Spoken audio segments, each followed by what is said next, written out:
Yeah. You know how they say time heals all wounds, right? That's a saying, and I always thought it was kind of crap. Uh, but I'm finding, I guess, as I'm, entering my older age phase, it's kind of true. It's for the better and the worse. I like that our memories go faulty. We realize the things that were such a priority and it was so important to us when we were younger just don't matter in the grand scheme of things. So we forgive and we forget. We genuinely forget some things. It's like I remember I was 16, 15. I was a kid, and a friend of mine had broken the guy code. Actually, he did much worse than that. He he didn't date her after I broke up with her. He dated her while I was with her. So that that ended our friendship. That was the end of the world. I would never talk to this guy again. Decades go by. I bump into him. I'm like, hey man, how you doing? It was all fine, but I was crushed that would happen. It was so important when I was a kid.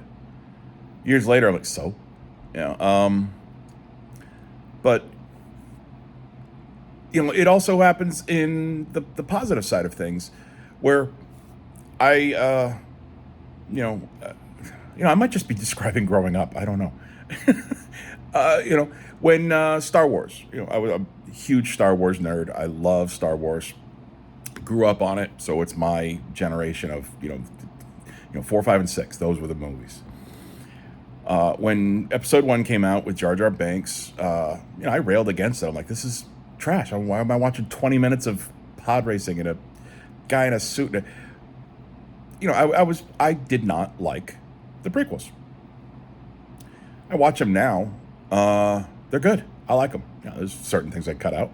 Same with 4, 5, and 6. I mean, I'm not an Ewok fan, so um, so it I, so I'm sitting here in a hotel room, and I don't know what got into me, but I'm just sitting here and I'm just totally in the mood for Duel of the Fates, the song, the John Williams score to the big lightsaber fight in Episode One, and I put it on and I'm playing it and I'm enjoying it, and I'm like, this might be like my favorite piece of music from Star Wars. The opening crawl, the boom, that's the one that gets you. But I really like Duel of the Fates. It's from the prequel. I was so against them, and now it might be one of my favorites. And in reverse, it also works where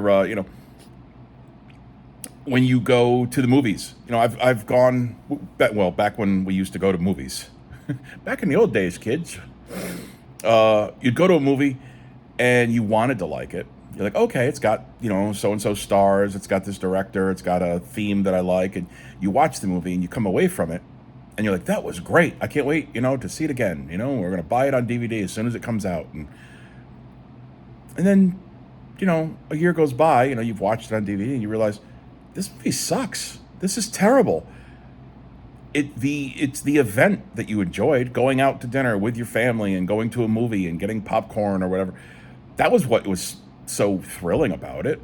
It's not the film. The film sucked. I've got a rack of DVDs full of walking out of the theater going, this was great. I can't wait to buy this and see it again. It wasn't that good. So, allow time to mellow you. Things are not as important and critical and crazy and wonderful and hateful at the same time. Start going middle of the road, man, because you're gonna be proven wrong after time, man. So, I don't know. I'm just sitting here in a hotel listening to Duel of the Fates, and I'm like, I think I'm wrong on everything. So, hey, man, that's why I'm here, to let you know I'm wrong and let you realize, hey, man, we can all be a little wrong, and that gives us hope for being a little better tomorrow. So, all right, guys, catch you later.